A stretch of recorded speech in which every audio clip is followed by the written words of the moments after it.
কিন্তু ওর ডানা এখন আটকে গিয়েছিল আর ও ওড়ার যোগ্য ছিল না।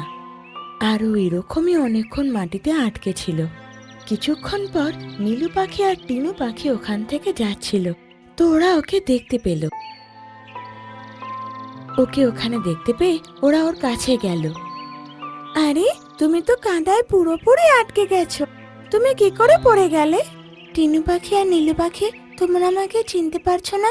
আমি শোন পাখি। কিন্তু তোমার এই অবস্থা কি করে হলো?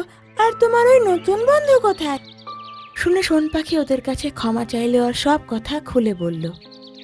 নীলু পাখি বলল, অহংকারের বশে তুমি ভেবেছিলে যে তোমার মতো যারা সুন্দর নয় তারা তোমার সাথে কথা বলার যোগ্য নয়। তো দেখো, সে কোথায় যাকে তুমি তোমার কথা বলার যোগ্য মনে করেছিলে। আমার ভীষণ ভুল হয়ে গেছে, আমি আর কখনো অন্যকে নিজের থেকে ছোট মনে করব না।